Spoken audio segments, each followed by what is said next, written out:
talk to me good, yeah. Plug talk. Radio. Really on the plug, really on the plug.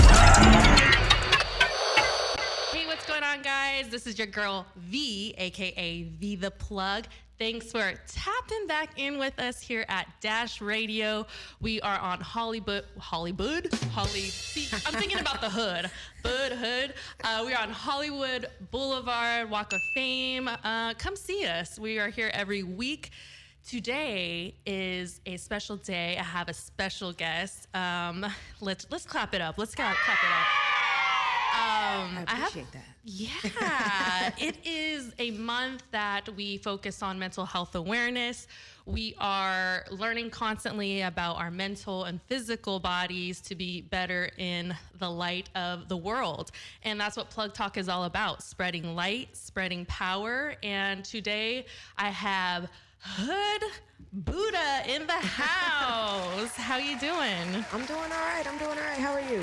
I'm good. You know, your name caught my attention. I forget how I came across your page on Instagram. Do you remember how we connected? I know it was probably just like some random post. That just happens, and then I get connected with awesome people. So shout out to social media. Probably that. Shout out to social media. And part of the reason why I brought you onto my show is because I saw your one post about shrooms, psychedelics in particular. And you were talking highly about the power of it that has to do with anxiety, depression, whatever someone's going through.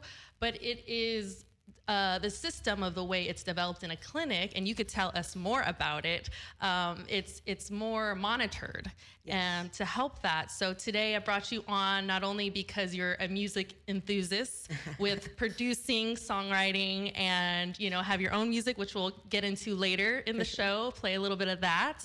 But let's talk about mental health awareness and how you got to this point in your life where you found it to be helpful.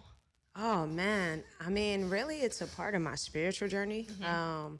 I've been doing music for quite some time, and I would definitely say I lived what was, you could call the traditional rapper life. And then after a series of unfortunate events, I decided to change my life around. I met some amazing people, specifically in Atlanta, Georgia. I was in Atlanta for about a year. I had the pleasure to work under Joy Young and learn like the other side of the industry. But with that, I also had some friendships. So shout out to KK, shout out to Sabak. Hey, let's clap it up for them.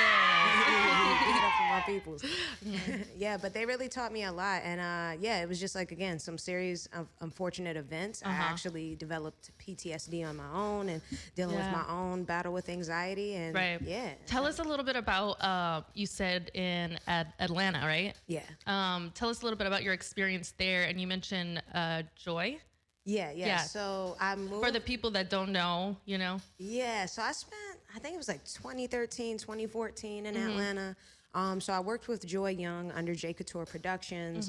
So this was a lot of project management, specifically for like Atlantic Records. Dope. A lot of other great artists and opportunities. I actually, like, fun fact, like Lil Boosie was still in jail, and she has a history with Trill Fam. So like I kind of helped manage Boosie's calendar when he got out of jail. What?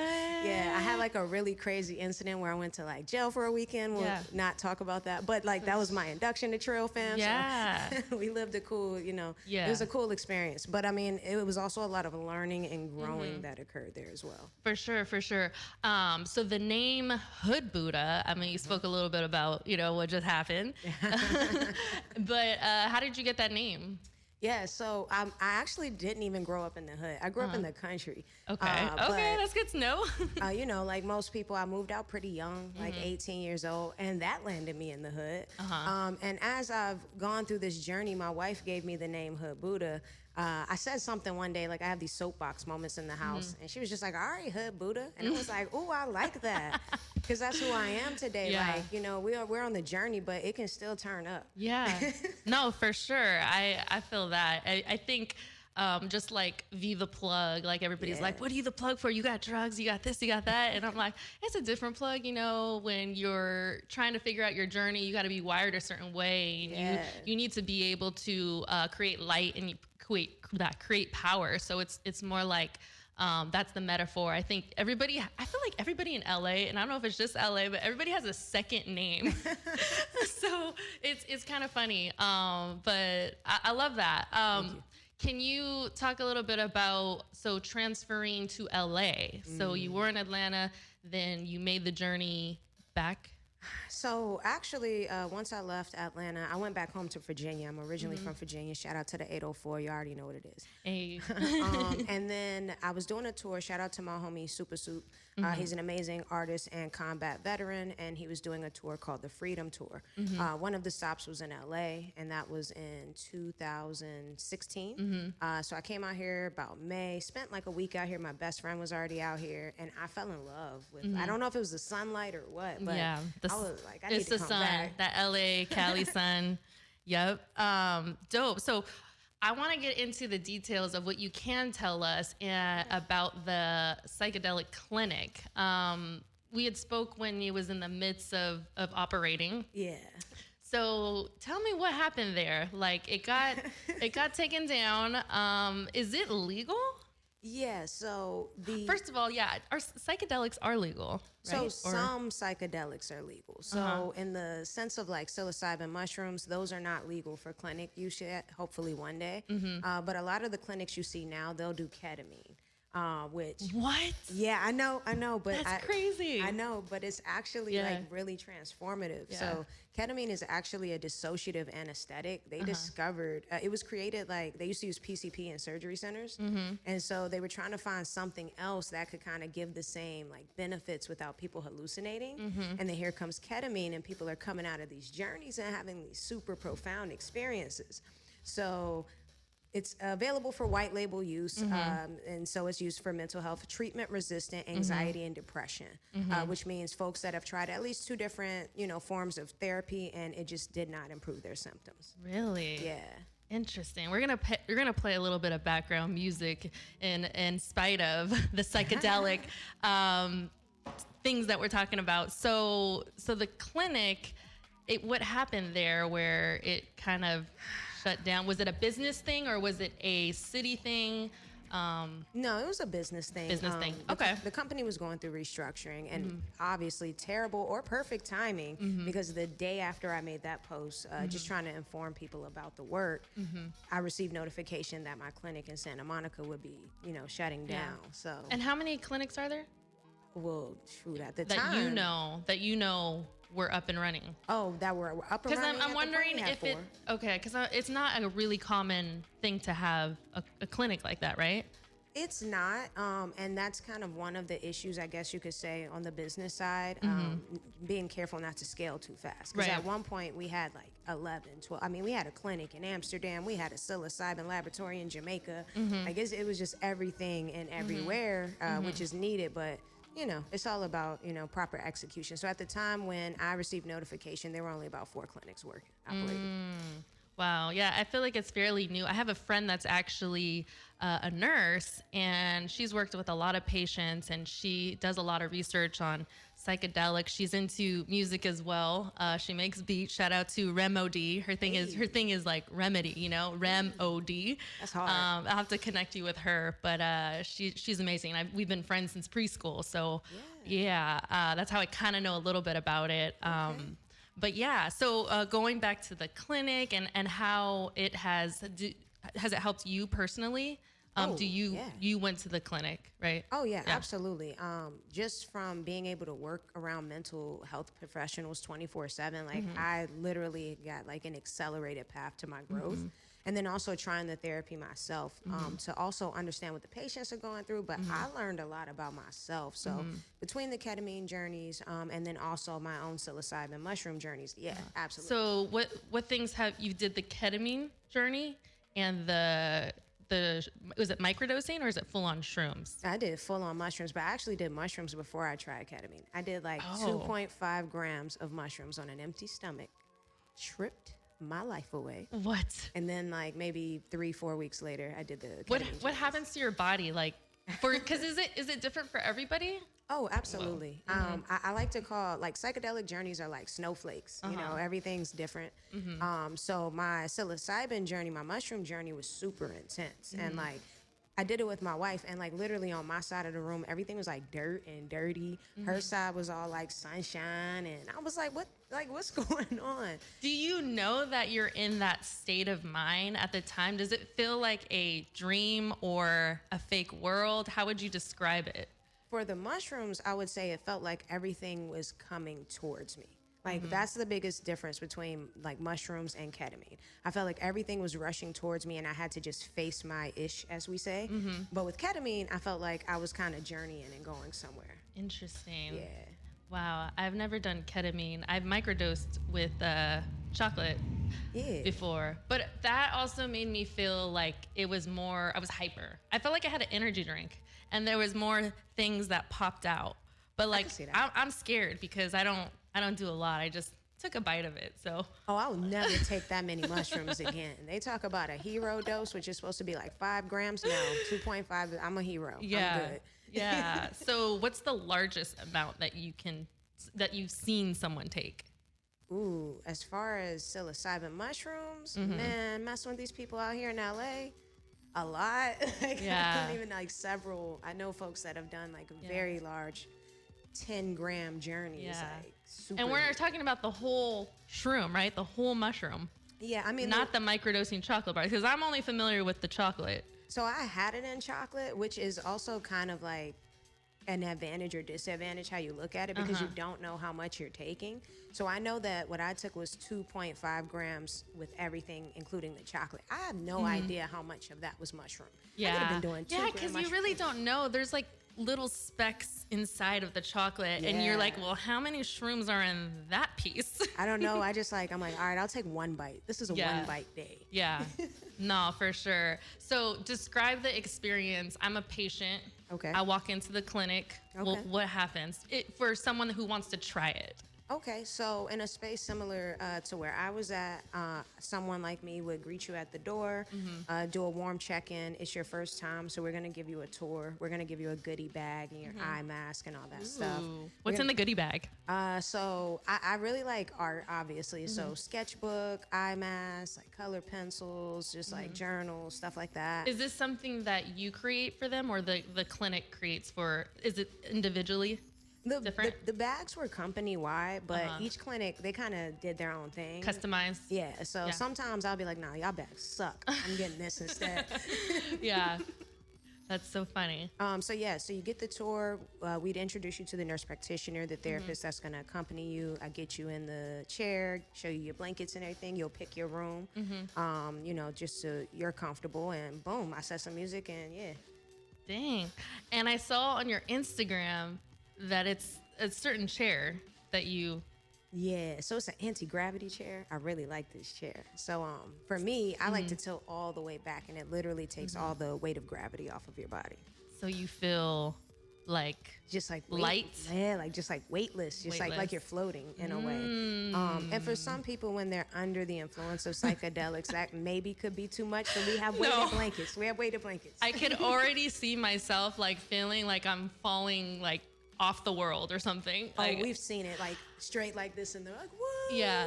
I really think that you have to be in the state of mind and be ready to do something like that. For sure. Because even with smoking, like I was not a big smoker, and I'm still not a big smoker, but my first time trying it, I was like paranoid, like looking down every alley, every street, like, who's out for me? He was in Debo Pigeon Coop. I don't even know. Love it. Well, I love that you are educating people out there on social, and you are a part of a clinic and people who are knowledgeable about that. So it's nice to see that, because I believe, like with Western medicine, I think the necessity for drugs is vital for some diseases and cases, but I feel like the holistic way and the natural way is also a good way to figure out the root cause of things. And I think when it comes to illness and autoimmune diseases, particularly myself, I got diagnosed with an autoimmune disease, and it's like inflammation in the body. And I've seen a lot of people our age and, younger or older, develop autoimmune diseases, and it's in our environment. It's in our stress, our anxiety, like you talked about. And so, I have an autoimmune disorder too. do you? Yeah, I have Graves' disease. So what is that for people who don't know? So it's a thyroid disorder. It's an overactive thyroid, but on top of me producing too much of the thyroid hormone, my immune system does not recognize my thyroid, so it sends antibodies to essentially attack it. And hormone imbalance, right? Too? Yeah, Or it can throw your the hormones off. I mean, it's kind of, I don't know, your thyroid is kind of like a central location for like a lot of things to operate. So yeah, it can do a lot. It can throw your weight off, your heat intolerance and stuff like that, heart rate. Yeah. Yeah, no, it's scary at this age. I had to go to the cardiologist already. I had to go to the lung, or what is it called? The lung doctor? I don't even see. I'm not even educated with my terminology. I'm like, wait, what is the lung doctor? The lung. Oh my God, what is it? He's a breathologist. Yeah, a breathologist. No, for real though, it is scary because I'm sitting there and I'm watching like older folks come in with their walkers, and I'm like, is that gonna be me soon? Nah, Luckily, all my tests came back good. So I have, since you shared with me, I'm pretty open here too, scleroderma. How do you pronounce that? But yeah, it's like hardening of the skin. So I've noticed like my hands, like this finger went crooked. It's kind of crazy. Do you see it? Oh, a little bit, yeah. It just so happens that it's my middle finger. So it was like, screw you, the disease. No, It's like a special FU. yeah, but it comes in what do you call it? When something is active, it's dormant or comes back, So it just depends, and I think it has to do with just managing a lifestyle and the way you heal yourself and all of that. So, I love it. Thanks for sharing that with me. Thank you. And everyone, everybody listening, it is Mental Health Awareness Month. We are talking psychedelics. We are talking mental health. We are talking music. We're going to take a quick break, but when we come back, we will get into the music side of what Hood Buddha has going on. And we'll be right back. Oh man, we got to do a break. Yep, I gotta drop some facts, some knowledge on this psychedelic business. I can't leave without giving you gems. So I am reading from the Department of Justice and Drug Enforcement Administration and the FDA website. So I know that we use the term psilocybin, and that obviously means, if you didn't hear, it means mushrooms. And the origin of psilocybin mushrooms are found in Mexico, Central America, and the United States. That's for the people in the back who did not know any of that. Moving on. We did discuss if it was legal in the United States, and it is not. Psilocybin is a Schedule I substance under the Controlled Substance Act, meaning that it has high potential for abuse, no currently accepted medical use in treatment in the United States, and a lack of accepted safety for the use under medical supervision. Which is why Hood Buddha had mentioned that psilocybin or mushrooms aren't in these medical clinics when they're treating psychedelics. Instead, they are using ketamine as a treatment for depression, anxiety, and I'm gonna read something off of the NIH of Medicine, National Library of Medicine. I'm trying not to bore you, but I especially wanted to provide you with the knowledge and some gems that might help you get a better understanding. I am the host, producer, and editor and engineer of my own show, so sometimes I can forget to put in things. And if anybody is looking for opportunities to be a producer or help with a radio show or want to be in the space, hit me up at Vtheplug Talk. I am always looking for people to help me out and build my show. And on that note, let's get back to the drugs. The facts. Ketamine. Okay, so ketamine is a prescription drug used for generally anesthesia, but they have found that psychotherapy for alcoholism has been pretty successful. Here it says that the results of a controlled clinical trial demonstrated a considerable increase in efficacy of the authors of the standard alcoholism treatment when supplemented by ketamine psychedelic therapy. What was interesting about this study is that they found that total absence for more than 1 year was observed in 73 out of 111 alcoholic patients, compared to 24 out of 100 patients of the conventional treatment when they looked at these two groups. So this goes back to talking about why there is these psychedelic clinics, because they have done studies and it is a safe drug in a controlled environment and it is monitored. This is something called off-label use, which basically means that it's a FDA approved drug for an unapproved use. So there are two reasons why healthcare providers would use off-labeling. One reason is that there might not be an approved drug to treat your disease or medical condition. And then the other is that you may have tried all the approved treatments without seeing any benefits. So in situations like these, you and your healthcare provider might talk about using an approved drug for an unapproved use to treat your disease. So on that note, let's get back to the interview. And of course, you can look this up at fda.gov. Disclaimer, I am not a medical professional and I am not giving you advice. I am strictly stating the facts on the fda.gov website mentioned earlier. And I hope I could help those understand who didn't know what psychedelic therapy is all about and how the clinics are using different forms of it for diseases. All right, I bored you enough. Let's go back to the show. All right, and we are back. We are back plugged into Hood Buddha.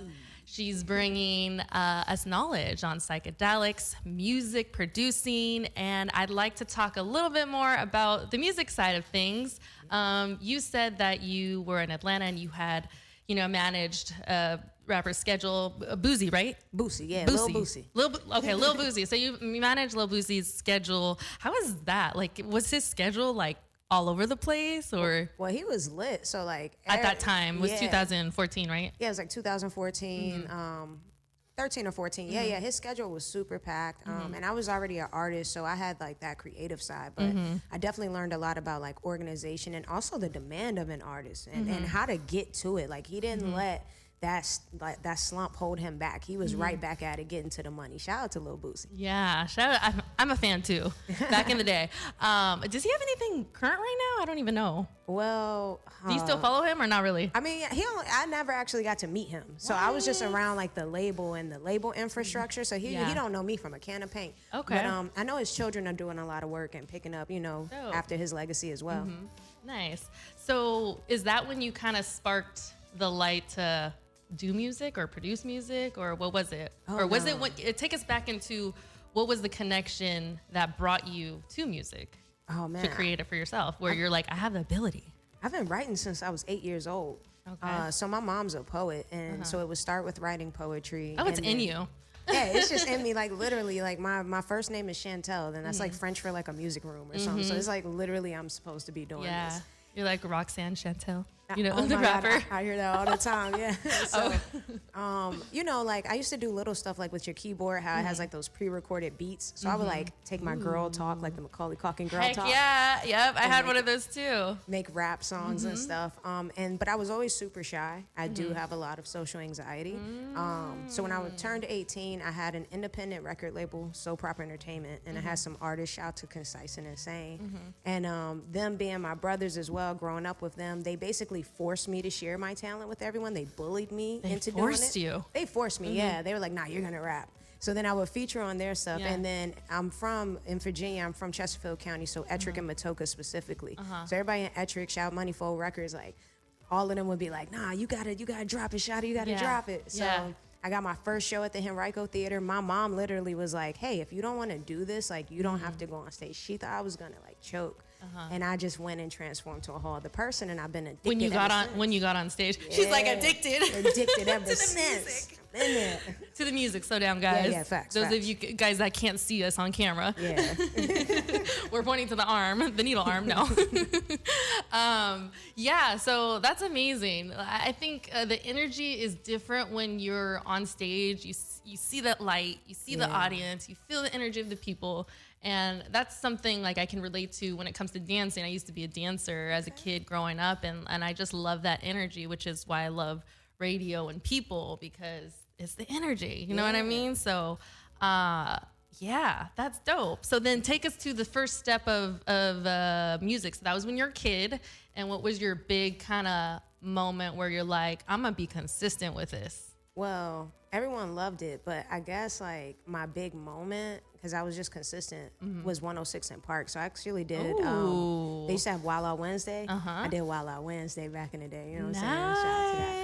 And you gotta put that on your page. Yeah, well, you know, you gotta find it. It was so long ago, and it's like I don't want to be one of those people like when I was in high school, I was really good at school. No, you gotta do a throwback Thursday, a flashback Friday. You gotta put that on there and be like, it's always been in me, you know? Oh, all the time. And shout out to Pat Charles. He really, you know, took a bet on me from BET at the time. And from there, I just did like block parties with Hot 97 and shout out to all the radio stations that provided support. So 106.5 FM in Richmond, Virginia, 104.5 in Fayetteville, North Carolina. And just doing festivals. My mother was my manager, and we just continued to build. Oh, shout out to your mom. What's your mom's name? Shout out to my mom. They call her Mama Prop. You know what I'm saying? Mama Prop. Yeah. Hey, shout out to you. You made a beautiful woman right here. Hood Buddha. That's right. So go back to what were you saying right now? I lost my train of thought. No, you're all good. Yeah. Literally, I was just talking about the bigger moments as far as for me as an artist. The 106 in Park. 106. Yeah, 106 Park. All the radio stations that and your mom support. putting you on, managing. Yeah, that's dope. Well, so I want to get into you. Would you describe your music? How would you describe your music, first of all? My music is for the ladies, first and foremost. Ooh. I don't do it for the fellas. I do it for the ladies. And if you do it for the ladies, fellas, you already know y'all gonna be in the building anyway. Ooh, that's how you sell at concerts and stuff. You know what I mean? Exactly. You know what I'm saying? You need the ladies first. But I would say, I mean, my music represents a lot of things, and that's why I decided to go by Hood Buddha, because I didn't want to be locked in by my spiritual journey. So if I say something reckless, I don't want people to be like, well, I thought you were supposed to be like a Buddha. Like, no one is the Buddha, like, except for Buddhas. Yeah. But the name could be deceiving to some people. Yeah, so it's that duality. It's the light and the darkness. So you're gonna get that chill. You're gonna get that real. We might turn up and have a party. You know, but it's all about feeling good. Yeah, for sure. So we're gonna get into your first song called "Okay." Okay. Can you? Okay. I like that. So let's get into it, and we'll talk a little bit about it when we come back. Bet. All right, and we are back. That was "Okay" by Hood Buddha. If you don't have it, where can we find it? So it's actually not out yet. It's going to be out on May 26th. You know what I'm saying? So you got the exclusive. The exclusive That's from exclusive. Hood Buddha. You guys don't even know. Yeah. You already know. And that'll be on all streaming platforms. You'll be able to search Hood Buddha. Make sure y'all follow me, Hood X Buddha. Yes, on social media. Yeah. So going into that song, basically, it sounds like you're kind of apologetic to whoever you're with. Or is it a breakup? Or is it... Talk a little bit about it. It's like, okay, you know when you're arguing with somebody, but you don't want to actually argue. And maybe a lot of my masculine energy folks can feel this, but like your girl tripping and you're just like, okay, it's my fault. So I'm not actually like, I'm not genuinely apologizing. I'm like, okay, it's not your fault. I'll take the blame. And now we're up again. It's going down. I hope it never ends. Yeah. No, I feel like it's funny. I was listening to something on the radio about relationships and how it's, 50-50. It has to be 50-50 from both people. And in relationships, you kind of have to sacrifice. And Michelle Obama kind of talks about it too, where it's like, 70-80 sometimes or whatever, it's not never going to be even. And it's like that with different times in your life. It depends what you're going through. But it's about how we manage and communicate it. Exactly. So did you make this song through that time? and you're like, listen to this. No, I actually wanted to make one. I started off as a rapper, and like most rappers, I want to sing. Then I wanted to do an R&B album because I really love R&B. Yeah. And I just I love in the R&B songs like those moments that make you like this. And I just wanted to make a song that felt like that. That's interesting. Yeah, how you went from rapping to R&B. Yeah. And so why didn't you start with that before? Is it because you were influenced by the people around you at the time to do more rapping, or? I don't really think I can sing. Like, I know I can hold a note, but everybody's always gassing me. And I'm like, bruh, I cannot sing for real. But I'm going to do it because I want to. Yeah. But that's why. Yeah. And there's always like editing tools for that, like where you can make you sound better. Auto-tune. No. They can melodyne my vocals. No. Yeah. Are you big on like you produced your own track, or do you have help? Or I work with other producers. I really like to collaborate and stuff. So sometimes, I might have produced it. Someone else produced that. His name is Vertex. But yeah, I really like the collaborative kind of community approach to music. Right. And so do you like, are you on the computer more, or are you more giving feedback as the producer? Ooh, so it depends. So like for myself and what we do over at my company, Mine After Midnight. Yeah. It's on her page also. Yeah, you're looking for that. I might be a little bit more hands-on, but I work and manage and kind of executive produce for a lot of artists where I don't have to actually, have my hands on it as much as my ear and my feedback. So. Oh, gotcha. Cool. Yeah, it's different for everybody, in the studio. The studio is like, for me, I love being in the studio. So if you ever have a session, like, let me know. I love the connection with the energy in there, from the artist to the producer to watching the music in the making. Like, to me, it's an amazing experience. I have an ear I think I have an ear. I'm experimenting. So, like I said, my girl Remo D, she does beats too. So yeah, we're going to set something up for sure. Yeah. We're going to smoke you out though. Oh God. Just letting you know. Like the most I can do is shrooms on my shirt. Do you see them? Oh yeah, I like that. That's dope. That's fire. It's actually, so I'm a big nature person too. Okay. I haven't tried the shrooms in the nature, but I've hiked for a week, like backpacking. Wait, you hiked for a week straight? Yeah. That's crazy. Like smelled and everything, the whole nine. It was terrible. I mean, it was life-changing, I would say, and it taught me a lot about my potential of being in the wilderness, being attacked by bison, and that's a whole story in itself. Oh, Lord. I might post that story on my YouTube channel soon. But yeah, are you into nature of that sort? Oh, I love nature. Yeah. I love hiking. I actually did a hike off of LSD. It was amazing. Stop. In Colorado. So it was like really dope. Yeah, it was cool. LSD. Okay, remind me what the... LSD is like them tabs, and you see like the stamps and stuff. The stamps? Yeah, it's acid. Oh, acid. Okay, so I know acid. Yeah. So I did acid before. Oh, shoot. Okay. Cool. So transferring from a rapper to R&B and soul, and now you've made an electronic house, or not house, I don't want to say house, but what would you... It's like deep house. Deep house? Yeah. I would say like I'm honestly still learning all the many genres under house music. I just know I appreciated it. Yeah. And obviously like after this change in my life recently with the clinic, I didn't want to make R&B or make anything that sounded sad. And house music, it made me happy. I literally made this song like 2 weeks ago. What? Yeah. That's cool. So we're gonna play it in the background since it doesn't have no words. It's just an instrumental. Yeah, no, it's just it. So we'll play that in the back.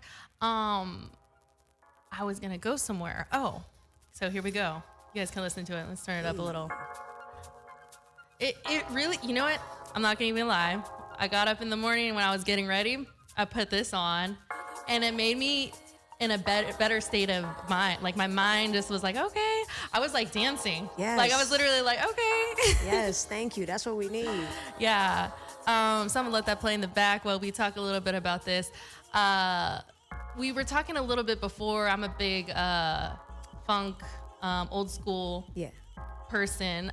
Still doing my research on my history because it's funny because I grew up on it, but I don't know all the facts about, well, I know James Brown started it with funk. I go all the way from Gap Band to Midnight Star to the Commodores to Motown era. Like, I find that era so fascinating that I'm like, okay, I'm gonna be doing like different content on that pretty soon. Maybe it's gonna be called Funking with V. I'm gonna start doing kind of dropping music facts about it. So yeah, stay tuned for that. But in the meantime, as we're talking about, and I was learning about psychedelics, it's funny because that era was all about psychedelics and music, disco, and that all influenced how hip hop is today through the years. Yeah, it has. Which is crazy. Do you have any favorite artists?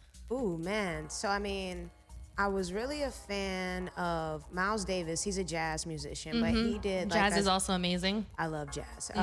But he did like a psychedelic inspired album. There's a lot of albums that are inspired by psychedelic funk. Like even Outkast's Think On Ya is inspired by that. So as far as like older folks, I mean, of course you got to do your Sly and the Family Stone, George Clinton, Jimi Hendrix, you know, those are like the ones I could think of off top. I also like exploring international versions of this music. So like Japanese jazz and funk is like ridiculous. Japanese? What? I've never crazy. Okay. And I could be making a mistake here, but Taste of Honey, have you heard of Taste of Honey? Wait, that sounds familiar. Is it sukiyaki? It sounds Japanese, but I'm not going to say anything because I don't know the facts on that. If I had another producer, we could fact check that, but we're going to leave it there. But so tell me a little bit about Japanese. Do you know about it, Japanese? I just came across it on like YouTube, digging for samples. Did you post something about this? I might have. I talk about it all the time. I think I might have seen something on there. It's one of like my random facts when people are like Japanese jazz. So I just kind of came across it on YouTube, and I'm always just randomly discovering these albums. There's like no better form of digital crate digging than YouTube at this point. I'm gonna be real. So I mean, do you remember the LimeWire days? Oh my God, yo! Shout out to Soulja Boy. You definitely scammed me. Thinking that you're getting another song and it's Soulja Boy, and also all he scammed you? Yeah, so one of his, like everyone, one of his tactics. I remember like other, like I've heard about it. Yeah. So he got me too. I would like download stuff and think it's another song, and it was Soulja Boy. Oh, so you did it? Okay. Yeah. I was like, he got one of your songs, like. Oh no, not like that. Not like that. I wouldn't be surprised if someone did though. Yeah. Dang, yeah, LimeWire days, but now it's all about YouTube. YouTube Music is, hitting the reels, making music. So in your opinion, what do you think is the best platform for an artist as yourself right now, and what are you utilizing to your advantage right now? Ooh, man. So, I mean, if we're talking about social media, I would say TikTok. I know that's, but it really did like grow. Like Gary Vee hit that one on the head in advance. As far as you're on TikTok too? Yeah, I'm on TikTok. Cool. I don't follow you there. I gotta follow you. Yeah, follow me. And like I curate playlists under Mine After Midnight, and that's where I usually find a lot of my artists. Love people who have playlists because I'm always looking for different music from different people. I just told my trainer today, shout out to Just Train Chris. I see him like every week for, training, and that helps me mentally as well. Yeah. Speaking of mental health awareness. But anyways, I just told him he plays so many good songs in the gym that I'm like, can you send me a playlist? So when you find that person that's on the same wavelength as you music wise, then it's like super dope. So exactly. So tell me about your playlist. Yeah, so I mean, let's talk about Mind After Midnight. So that's a separate Instagram, and you went live with someone Tuesday.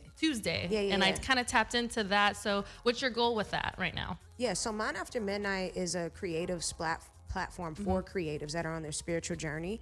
And we just started a new conversation series called The Art of Healing. And that's where I'm basically just chopping it up with creatives, healers, professionals, just about their own self-improvement journey.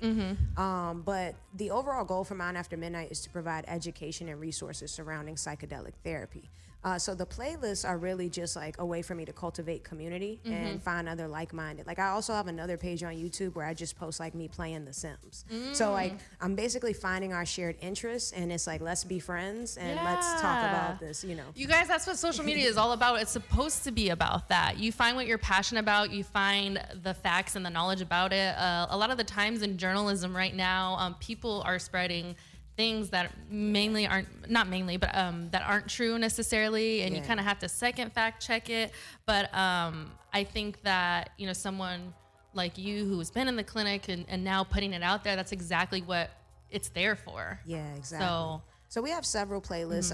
I did like this whole "What if Drake made an R&B album" kind of challenge, Heartbreak Drake. Our monthly playlist, I have cool. Midnight Waves, which is just like alternative R&B, and then we also collaborate with the Music Shop. Shout out to the Music Shop. Ooh, Yeah, the I MSQ like that. Shop, and we do the Midnight Shop, and that's all indie artists, indie not local. So that's all independent like artists that are doing smooth vibes. Heck yeah. Go follow the page. Yeah, Tell them Mind again. After Midnight Mind dot After waves, Midnight. and that's dot WAV like wave like music fab. Yes.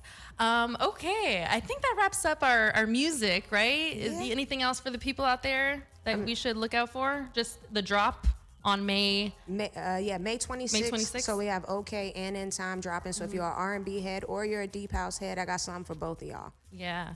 All right. So we're going to do something a little different. We're going to change it up and we're going to get to know you a little more. This is a segment called Pull the Plug, where I like to disconnect from the industry that you're in. And we want to know a little bit more about you, what you like. If it's coffee, if it's tea, if it's, I don't know, what kind of toilet paper you like, just random stuff. Not Scott. Not Scott. Not Scott? Not Scott. That thing is thin. It's cheap though, It's real. Yeah, no. but it's affordable. It is. No discrimination if you have to use Scott. I mean, the butt is down there is an important place to take care of. I got sensitive skin. You don't want rashes. You don't want anything going down there, you know? I want to feel like the Charmin bear with the little piece of lotion on it or something. You know what? Me too. No, I'm with you on that. It's so funny. So, you know how they have the recycled Save the Planet Yeah. paper? So they had buy one, get one free. And I think this toilet paper was called like bamboo something. It was literally like paper towels, like bamboo. So I did the buy one, get one free. And not the best idea. I ended up having to use more of it than just, the one piece because it was so hard and thin. It didn't absorb anything, probably. See, like, life is hard enough. Like, you should at least get the toilet paper you want. Yeah, for real. So we know that now. No Scott. No Scott. Tell us what your pet peeve is. Ooh, my pet peeve. When people smack when they eat their food. I cannot stand. That's mine too. Yeah. Like repetitive noises. I don't know. My brother does that. Okay, next question. Toothpaste. I don't know why we're going into like the bathroom right now, but we are in the bathroom talking about all our products we use. Whichever one my wife buys. Is it Crest? Is it what is it called? What is the one It's I either use? going to be Crest or Colgate. I know Okay, that. you're not a natural. Tommy is the other one. I have That's tried the planet natural. friendly, I've natural. tried. It Yeah. is nasty. Yeah. I cannot do it. Yeah. I'm trying. I did like a charcoal activator. Yeah, I mean the charcoal. What I don't like about that is it gets all over, like your sink. You'll see like black splatters all over, Yeah. and then it's on your teeth if you don't really like swish. But yeah, I made the deodorant transition, so we're going to work on the toothpaste. okay, all right. I did deodorant too. I made Yeah. that transition. Okay, 3 things. This one's kind of a thinker. What are 3 things in this world that you would need to survive?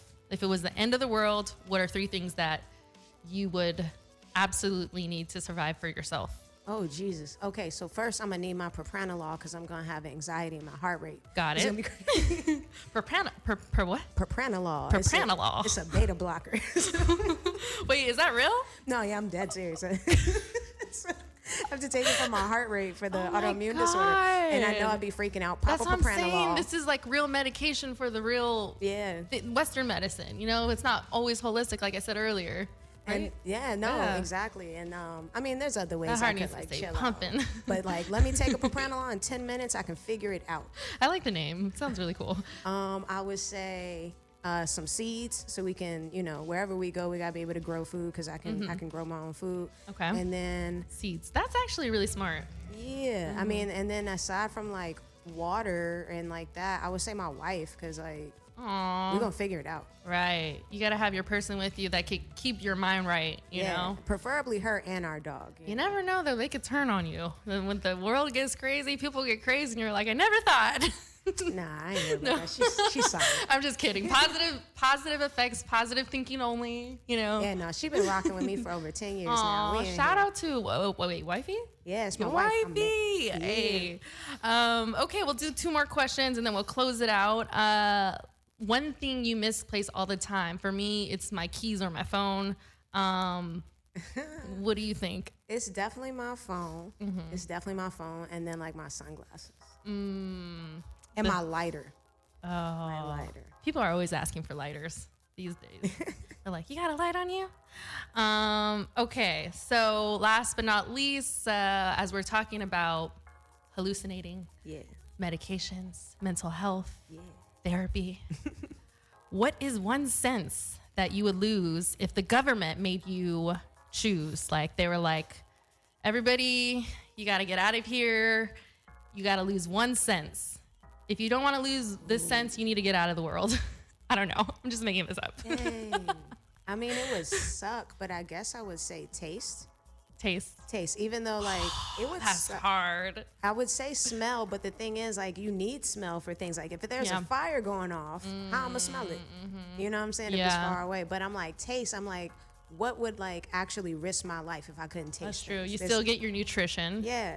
I just won't have the pleasure. So it's all right. Dang. Yeah. But you could smell. Yeah, so but you I could could- smell what you're eating. Exactly. The burger, the Cheat fries. code, You're like, just- you could envision it and then taste it. What's that movie where is it Yeah. I know what you're talking about.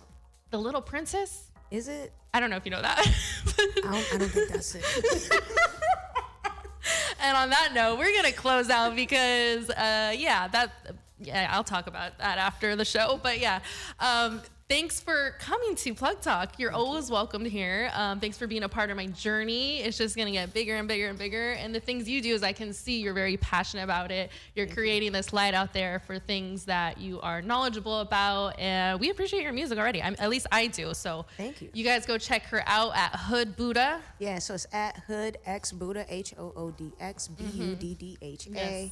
And thank you for giving me the opportunity to come and talk about this and keep having those conversations. Yes, Mental Health Awareness Month. I am Vtheplug. You could catch all my content for my talk shows at Vtheplug Talk. DM me. Let me know if you want to come to the studio. I'm plugging in at different studios and places, so you never know where you're going to go. I'd love to have you. And on that note, peace. Yeah.